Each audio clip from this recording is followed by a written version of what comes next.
What's up, students? It's your boy PGT, and today I'm checking out the V2 large steel airbox from Bellabora. This is a top-of-the-line option for the at-home mycologist that wants to have an effective sterile environment, but without having to pay a lot for a laminar flow hood.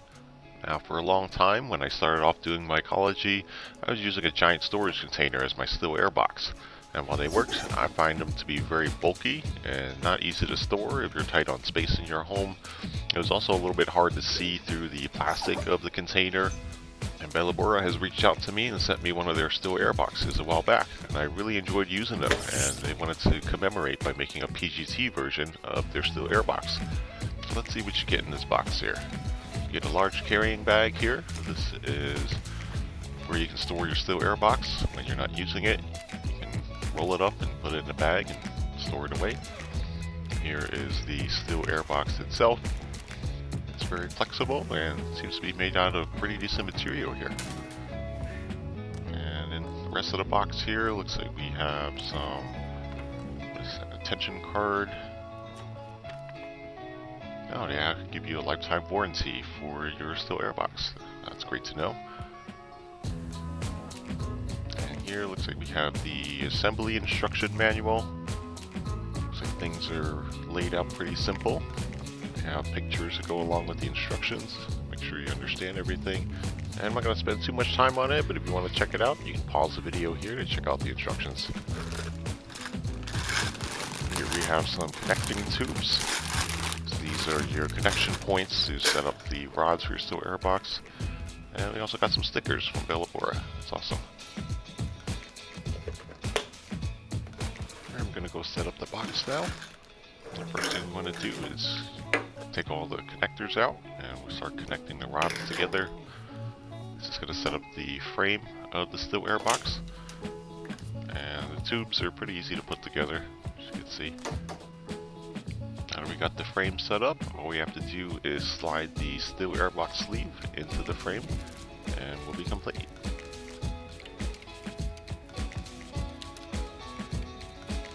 Just a quick disclaimer, this video is sponsored by Bellabora. If you decide to pick up one of these steel airboxes from the links below, it does help in supporting the channel. And if you don't get one, well, that's okay too. I appreciate you checking out my video nonetheless. And once you get your sleeve into the frame, all you have to do is zip up the sides. And there you have it. You have a completed steel airbox. Took me about less than 10 minutes to put together the box. And once the box is completed, it runs about 3 feet in length, 2 feet in width, and 2 feet in height. The next step is, before you use your steel airbox, you want to wipe it down and sanitize it. Now, Bellabora recommends a 0.5% soap solution. I'm using a 15% bleach solution here. This is bleach and water. You can also use isopropyl alcohol to wipe it down as well. What I like to do is just spray a little bit onto a clean paper towel, and then I wipe down the surface area of the entire box.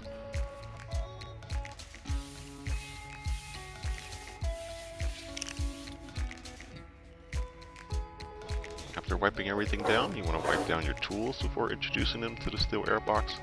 How the steel airbox works is any floating contaminations in the air will settle down onto the ground, and we don't want to be working on the ground area, so we elevate our workspace off the ground to avoid these contaminants. After you have everything in your steel airbox, we're going to go ahead and zip it up, just to make sure that it's enclosed. Now we're going to let the box sit for about 10 to 20 minutes before we start working in it. This is to ensure that everything in the box is still and that there's no air movement or circulations going on. Alright, so for today's demonstration, I'll be making some transfers on some agar plates to keep my culture going. I'm working with some malt extract agar.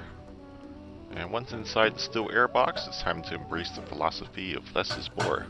Now, every movement counts. You want to make sure you organize your materials in a logical sequence, working from clean to less clean. I'm using my favorite scalpel handle, the number 7 handle, and I'm using a number 11 surgical grade blade. These blades come pre-sterile out of the packaging already, so I've already wiped down my handle with isopropyl alcohol, and I'm going to put in a new blade here. I'm going to set it on the edge here so that the blade is not making contact with anything.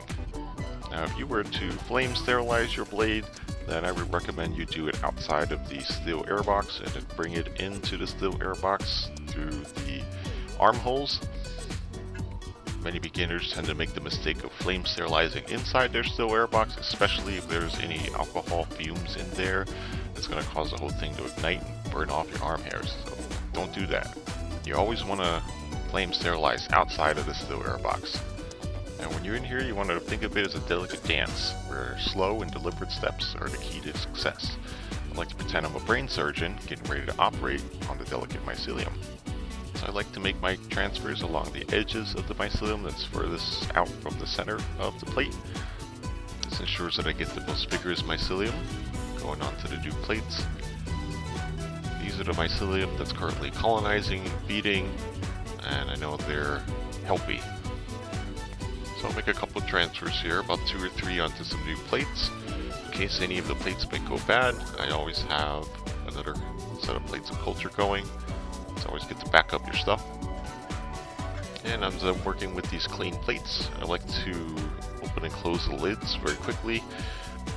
This minimizes the time that the plate is exposed to open air, and this cuts down on contamination rates as well. The way I have my plates positioned, I have the plate that I'm working with currently closest to me, and the cleaner plates more away from there. It's similar to like working in a laminar flow hood. You always want to have your clean stuff further away from you, up towards where it would be clean at, and you work your way from dirty towards clean, work upflow the stream. And I'll be using the last piece of parafilm that I have to seal off this plate. I like to fold the parafilm in half here to strengthen it a little bit in order to make sure I get good coverage around the plate. Sometimes when you're working with parafilm, they tend to break off really easily. So this is why I double my parafilm like this. If you're short on parafilm and you want to stretch it, you can always just cut it in half and also work with it. Nowadays I prefer to use grafting tape. This is what they use in the garden section to graft your plants and tomatoes to. It's very similar to cling wrap. In fact, you can actually use cling wrap instead of grafting tape, but I like buying a roll of these. They last a very long time, very easy to work with, very durable. They don't crack like parafilm when you leave them out and get dry. So I pretty much exclusively just use grafting tape from now on.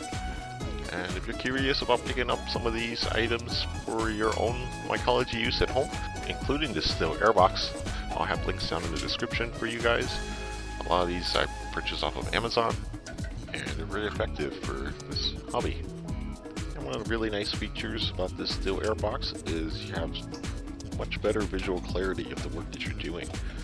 As compared to my old steel airbox, which I use out of a storage container, the plastic on there has like a coating on there that makes it very difficult to see out of.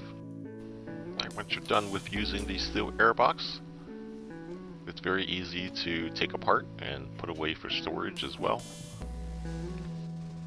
All you gotta do is just remove the plastic frame here, and then the steel airbox can collapse on itself. And then afterwards you just put the tubes on the plastic wrap, roll everything up, and you can store it in the bag. And the bag also has a convenient carrying handle, so you can bring your steel airbox anywhere with you. Overall, I'm really impressed with the steel airbox. It's a game changer for anyone diving into mycology, and if you're a beginner looking for a cost-effective alternative to an expensive laminar flow hood, this is an ideal choice. Having spent my first 2 years in mycology using a steel airbox, I can confidently say that this one addresses all of the drawbacks of a typical DIY setup. I set the camera above the steel airbox to film part of the video, and it's so clear that you don't even notice any wrinkles or obstructions at all. Secondly, the soft plastic openings allow for better comfort for the arms to navigate inside the space, and also this provides very sufficient space to work with. Lastly, comparing to a laminar flow hood, the space needed is very minimal. A flow hood, you're going to need to find space and a table to set it up permanently. With the steel airbox, it doesn't have that. And in terms of cost, the steel airbox is only about 1/5 of the price for the smallest flow hood in the current market. Unlike a traditional steel airbox, this one can collapse into a compact bag for easy storage, or you could leave it out and add a stylish touch to your lab. For those interested, you can find more information on Bellabora's website, or you can purchase them on Amazon. The special edition PGT version is also available now, and if you decide to get one, you can use code 05OFFPGT for a discount on your order. I'll have links to everything down in the description below for you guys. Thanks for watching. I'll see you guys in the next video. Peace out.